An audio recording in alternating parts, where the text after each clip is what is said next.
Hi, I'm Naomi Murphy, and this is the Locked Up Living podcast, where we talk with a wide range of people about harsh aspects of institutional life.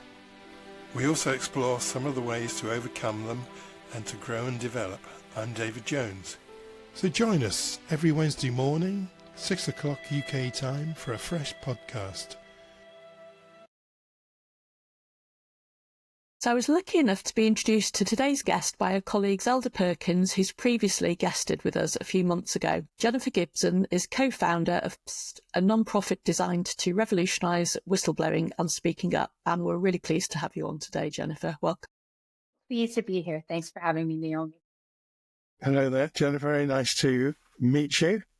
So perhaps we can begin by you telling us what is that how you pronounce it? And what do you do?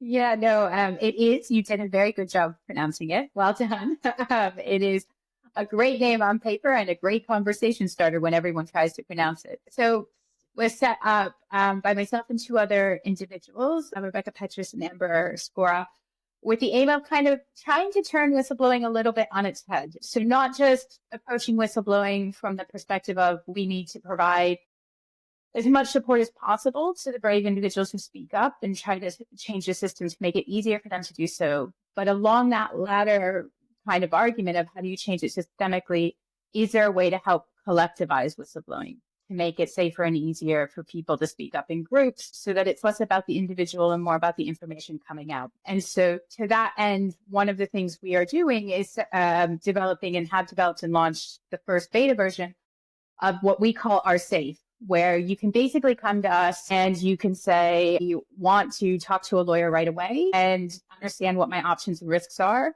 Or you can say, I'm not quite there yet and I don't want to act on my own, but I want to deposit information. And if somebody else raises a similar concern, then I want a lawyer to reach out and talk about how I might collectively move forward with that other person to address the problem. Thank you. Thanks very much. So how did you get interested in helping people speak up?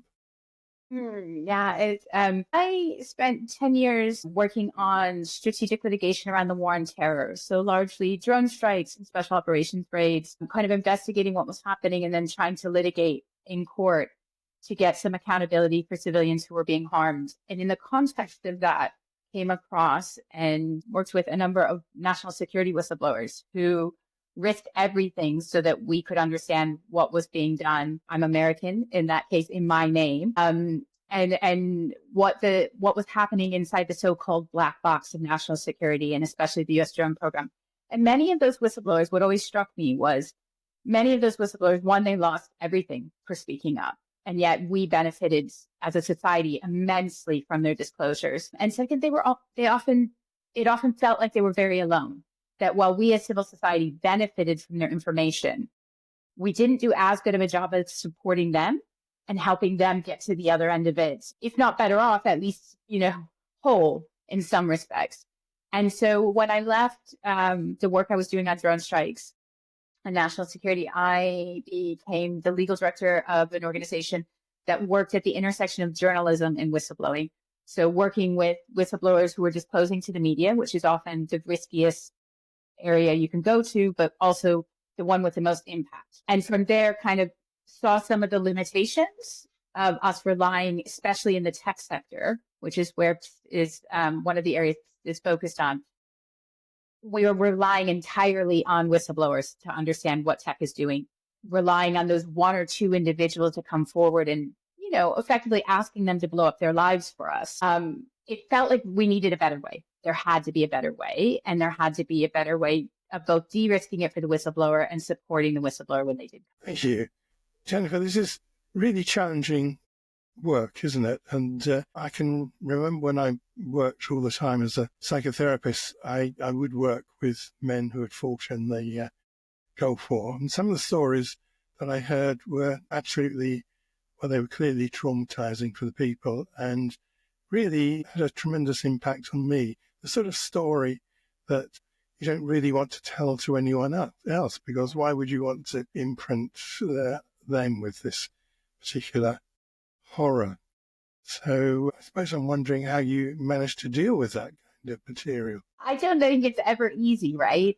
So I say one of the common themes in my work, which can sometimes on paper look very different, is trauma. When I was working on, war in gray zones, what was called gray zones, civilian casualties and conflicts and covert operations, I was constantly faced with investigations and conversations and material that was horrific. And you're absolutely right. I used to say if I went to a dinner party, I was the downer at the dinner party. By virtue of just when people think, what do you do? And so I think one of the things about whistleblowing is that often missed is the trauma that comes with whistleblowing. And it comes in two ways. You're traumatized by what you feel is wrong, right? And what's happening, and often the feeling that people are being harmed, and you need to do something about it. And then you're traumatized often by the journey of whistleblowing, which can be quite isolating and lonely, and at times, frequently feel like you don't know why you did this. And so I think and in this context, I'm always a lawyer, but I often, half I'm also just a listening board, right? A sounding board for what's going on. And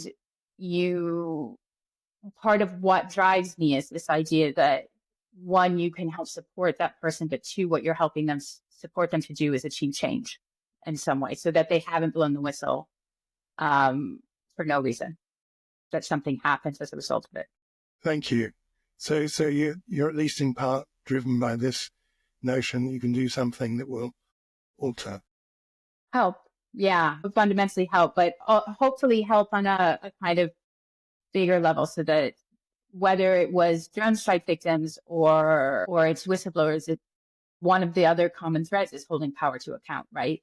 And giving voice to issues and people who otherwise might not have a voice. Thank you. So why have you focused on speaking up in the tech industry, which is very alive at the moment, isn't it, with in particular in relation to Facebook or Meta? Yeah, which we may not even be allowed to talk about. I don't know. Well, we're seeing a merging of Silicon Valley and Washington, D.C. in really unhelpful ways on the U.S. side. The original focus on tech was all about the fact that when you looked at the landscape, there were a couple of trends happening. One was government regulation wasn't coming. It wasn't coming anytime soon, and it was desperately needed. We understood as a society less and less what was going on inside of these companies, and yet these companies held immense power over us. And the second part of that, or maybe the second of three parts, was it was becoming riskier and riskier for tech workers I was talking to speak out. The companies themselves were siloing information. So you would often get, and this is the third part, you would get people coming with a piece of the puzzle. And the piece of the puzzle was not on its own enough to risk everything, your career, your friends, your livelihood. And, in certain circumstances, your physical safety. With Twitter and Elon Musk and doxing, it's no longer even just the case that it's a financial and emotional hit you're taking. It now becomes physical concerns we have to consider. And so you'd have people with pieces of the puzzle because of the siloing effect inside the companies, riskier environment, and feeling that regulation wasn't coming. So if we as a community were going to rely on whistleblowers to help us figure out what they were doing so that we could hold them accountable, we needed to make it easier and safer for people inside these companies to speak up, because there just wasn't going to be the big whistleblower coming down the line. And if we kept waiting for the big whistleblower, it was going to be too late. Thank you. Particular challenges involved in speaking up about tech, Jennifer? I think there are unique challenges to being a corporate whistleblower, full stop, and then also being a corporate whistleblower in America. So I think the corporate whistleblowers often have fewer protections than, for example, government whistleblowers. There are some caveats to that around things like national security, but they often have fewer protections, and the companies themselves have so much more money, and the power disparity is so great. And this is where I think tech is even worse than other sectors. These tech companies and the people running them I think we're about to have our first trillionaire in the next in the next few months, right? They have effectively unlimited money, right? And so not only can they fire you from your job, not only can they kind of go after your reputation, but with the use of things like NDAs, they can also prevent you from ever speaking, and they can sue you into bankruptcy if you do speak. And then I guess the added element to this, where I think tech is becoming even more problematic, is if you take the AI companies, where there are only a handful of them, it becomes easier to identify who's speaking out if they're raising concerns. And these workers are being given benefits packages that basically ask them to throw away 7 and 8 figure stock options or equity in the company to speak out. And we saw this with OpenAI in the spring of last year, about a year ago, where they had designed their NDAs to basically prevent any of their employees from speaking. And if they did speak, they would take away their equity options in the company. That's a lot to ask of somebody, right? A lot to say to someone, speak up for all of us. We may not even be able to do anything with it. It's only going to cost you $10 million. Or potentially more, because these companies haven't even floated publicly, and, it'd be options. So there's huge incentives against speaking up. And then you add that layer I was talking about earlier, which, if you're a whistleblower in one of Elon Musk's companies, he very well might just go on Twitter or X and dox you. And then you could find yourself needing to have a safe house and your family under threat. And we're seeing this more and more now with federal workers in the US and the Trump administration. There are now real physical security concerns that merge with that tech and that whole ethos of Silicon Valley. Yeah, when you're talking about such gross sums of money being involved, then the stakes are very, very high, aren't there? There's some rumours that what's his name, Sakir Balaji, who apparently committed suicide in the middle of eating a takeaway. So it's very frightening for people to try and speak up when you're facing those kind of risks.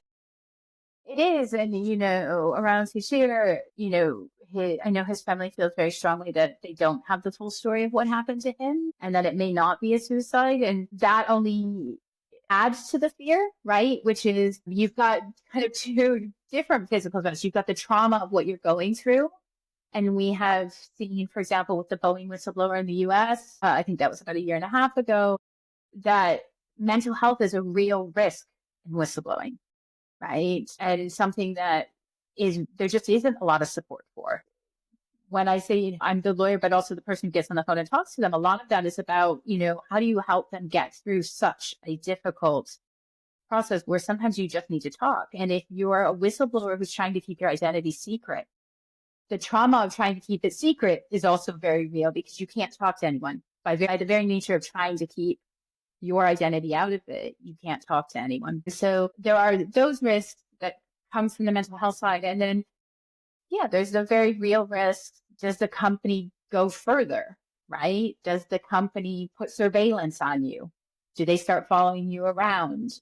I've worked cases where it was very much the case the corporation was surveilling the whistleblower, right? And tracking their movements and trying to hack into their devices. And you never know where that's going to stop, right? You don't know if they're going to feel like whatever the information you're holding is so crucial, they may cross those lines into physical harm. And when you're talking about gross sums of money, people do harm people for that kind of money. I guess as well, you're highlighting as well the incredible technological expertise that's at their hands as well, to be able to do those things like hack their devices in a way that wouldn't be a risk so much for other industries, perhaps. Yeah, it's very real, the technical side of what their tech companies are capable of doing. So even before you become a whistleblower, in terms of the environment for their workers, right? Several of these companies are carrying out mass surveillance of their workers, There are reports that they're using kind of predictive analysis to try to see if your behavior changes. Did you suddenly start doing things on your computer you weren't otherwise doing? This is where we're going with AI and algorithms. Is there are going to be many benefits, but there are also going to be, there's going to be the ability to do many things with that technology that will have adverse effects if we don't regulate around it. And so from the minute you start working from them, you're under surveillance, and they then know how, when you're talking about, well, how do you get information out, right? How do you protect the information? Sometimes I've had whistleblowers go to quite extreme lengths, right, to do that, to the point where the only way to safely get the information out was to photograph computer screens with phones, right? And so there are lots of logistical hurdles there. And then it's after the whistleblowing's happened, what do you have to worry about? And yes, they have the ability to buy 0-day exploits. They have the ability to hack into your devices, to use spyware, to monitor where you're going and who you're talking to. And as we saw with Meta recently, they also have the ability, with these NDAs. And I do think, the tech is part of it, but also NDAs are not new, right? But the gross abuse in the way they are used, especially by tech companies, means someone like Sarah Wynne Williams, who is left Meta, which was then Facebook, in 2017, and still being sued in court for talking about this 8 years later. As you're talking, Jennifer, it sends a horrible, chilling feeling down the spine in terms of, I suppose, thinking about the lack of morality or the lack of integrity of some of the sort of key players in these organisations, that these are the kind of tactics that are used. I wonder if that hints of any of the consequences for society if people don't speak up. It's a really interesting question. And what I would say is, if this is how they're treating their employees, right, and we'll stick with Meta as the hot topic of the day, right? I mean, the lawsuit against Sarah Wynne Williams in the US has been preceded by, I think it was 2 weeks ago or 3 weeks ago, Mark Zuckerberg had an all hands on deck Friday meeting in which he told every employee, if you leak to anyone outside the company, I will find out and I will fire you. And obviously I'm paraphrasing, but that was the effective message. And 2 weeks later, he fired 20 employees for what Meta says were leaks to external bodies, largely the media, about what was going on. And now you've got the lawsuit against Sarah Wynne Williams. This is also a company that has shown us with social media and has been very open about not wanting to regulate hate speech on the platform. And so if you use past behavior as an indicator of how these individuals are going to continue running their companies and or run AI companies in this new world of AI, it doesn't give us a lot of hope, right? And the idea that they will self-regulate, which is what they periodically say, is we can regulate ourselves. They haven't shown us, and they haven't shown us to date that we shouldn't be worried about what's going on inside. And it poses really interesting questions about what we do as a society and how we hold the heads of these companies accountable, and how we demand more ethical leadership out of the corporate sector, right? As much as the government sector. Well, I guess, in the tech industry, you've got people who know far more than people who have different forms of power, the government, and normally regulatory bodies are probably reasonably easy to put together in terms of having an understanding of the industry that they're supposed to be regulating. We know they don't even work very well then. So how on earth is that going to happen with the tech industry? Well, and I think we just know generally government is always behind, right? They're always slow to regulate new technologies. There are many reasons for that. But what we're also seeing with tech in particular, and I do think there are many unique things about the tech sector, is the amount of power they have over government, right? They are supplying the tech that runs government, but they have so much influence. The use, for example, of social media platforms right now in the US to drive government policy is terrifying to behold, right? if Elon Musk gets upset about something that's going on, and this is a non-elected, right? This is not someone who was elected. He's not even been confirmed by the Senate for a position. He is the head of a, multi-billion-dollar set of companies. He gets on Twitter and says something about what the Congress in the U.S. is debating, and suddenly things stop. That's a terrifying amount of power over a system. And you saw it a little bit here in the UK, where he came in and started raising 12-year-old cases around pedophilia rings. And all of a sudden, Parliament's debating an issue that, for all intents and purposes, has been closed, right? Because they don't have a choice but to do that. We've never seen that before. We've had corporate leaders and founders with a lot of power and a lot of influence, and that normally came from money and networks. We've never seen them have a megaphone that can shift power in the same way. And we need to quickly, I would argue, figure out how to grapple with it. Yeah, it's very frightening. It's hard to even think about because it is so frightening, I think. On a slightly more positive note, what are some of the advantages of the speaking up model you're championing?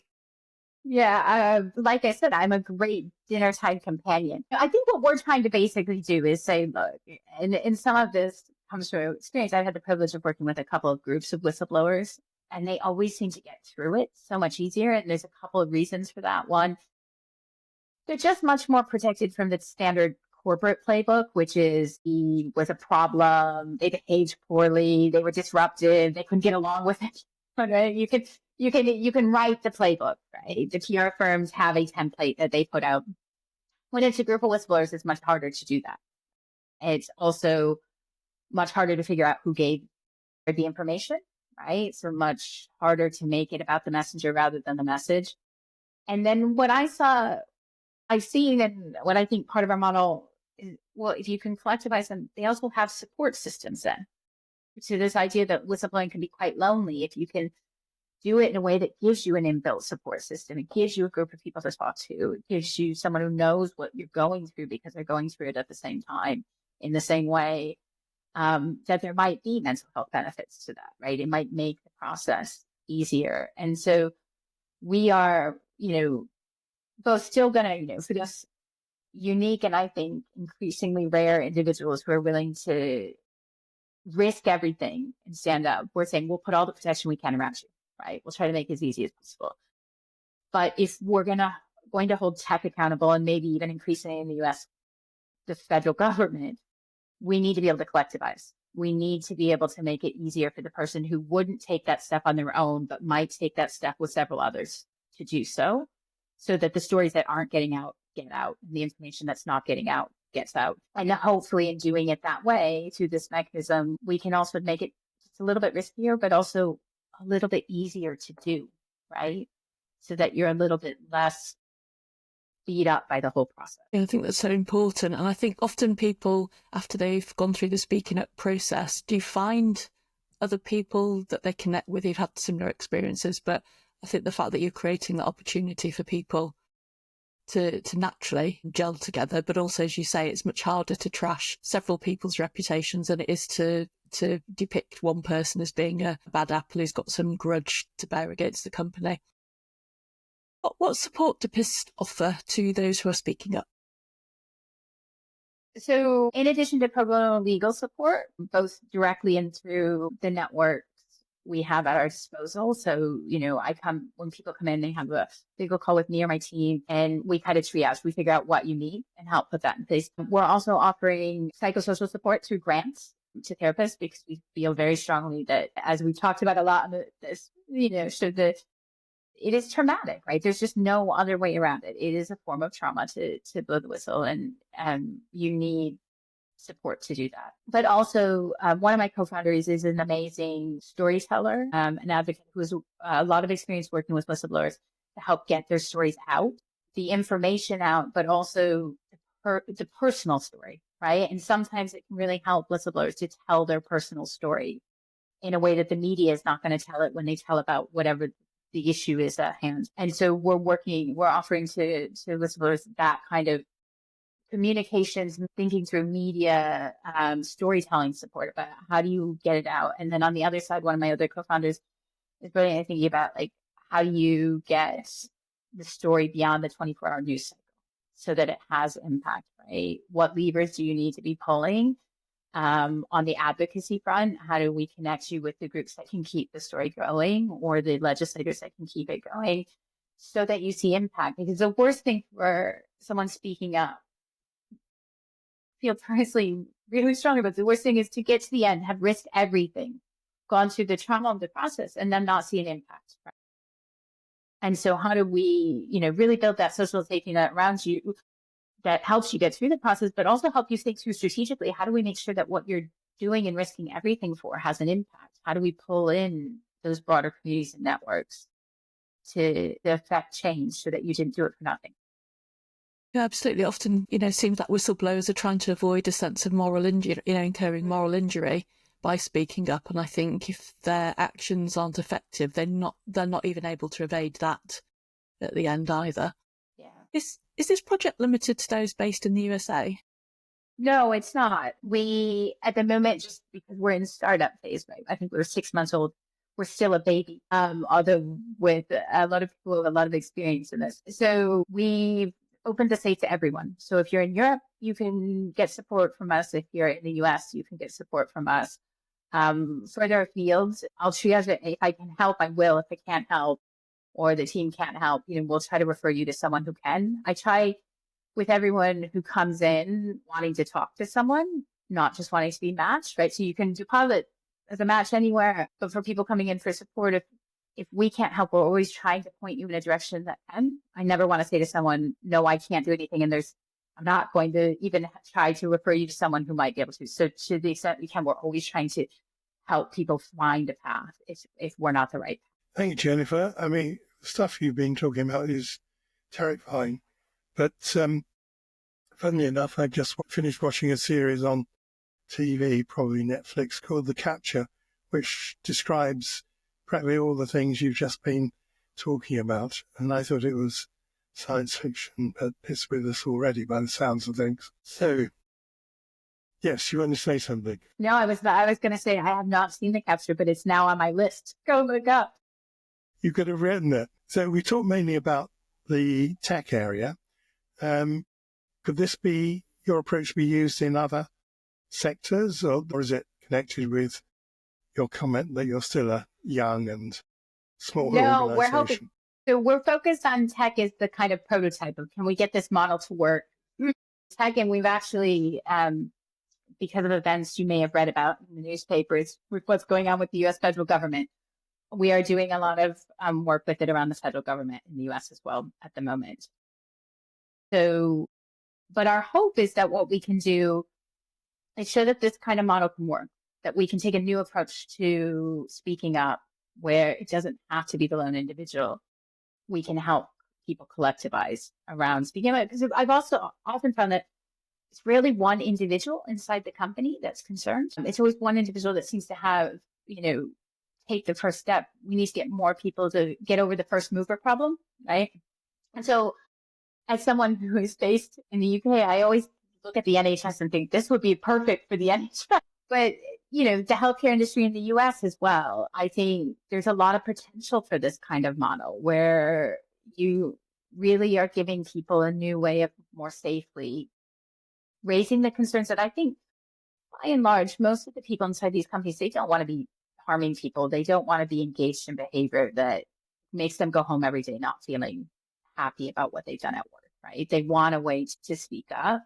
And so my hope is that we can roll this model out and are safe out to other sectors beyond tech as we grow. Thank you. Jennifer, you've obviously thought about this a lot, and you're clearly quite a resilient sort of person. But what are some of the personal challenges you face in doing this work over a long period? That's a great question. I think you have to know when to take a break, right? So I have to be very kind of conscious of when I personally need a break from what's going on, because I'm obviously dealing with people's trauma a lot in different configurations and have throughout my career, right? And so I find I sometimes just need to check out for a short bit of time, recharge my batteries, and then come to it.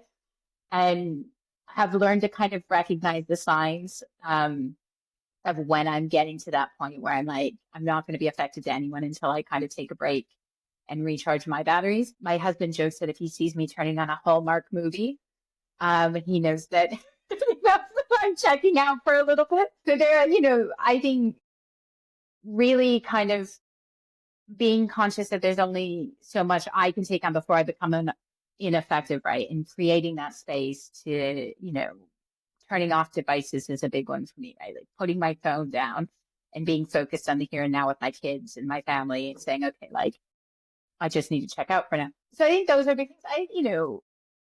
I really enjoy people, right? And so I have made, some of my clients are now friends, right?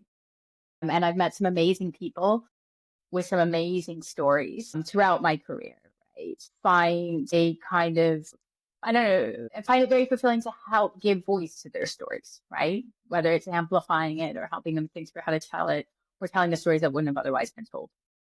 And so I think that has also been a driving part of how I deal with it, which is, one, know my boundaries, know when I need to take space, make time for personal care, right? Really kind of draw those boundaries. And then I've always said, and I say this a little bit as a broken record when I'm talking to young lawyers or people thinking about going into certain human rights careers, is just life it's a marathon. Make sure you're doing what you want to be doing. And I have been very privileged in my life to have fascinating work and to be able to work on some amazing issues. And I think that also helps. Brilliant. Thanks very much, Jennifer. I often feel when you go to parties as a forensic clinical psychologist that it's a bit of a downer when people ask you, what do you do? But actually, I think what you're doing tops that. I'm just really grateful that there are people doing the sort of work that you're doing, Jennifer. I think it sounds like a really absolutely vital project that's so needed. And thanks for doing that and coming on and talking about it today. Thanks for letting me talk about it. We're always keen to talk about it. And also just to let people know there is support there, right? And there are options there. Great. Thanks very much indeed, Jennifer. Thank you both.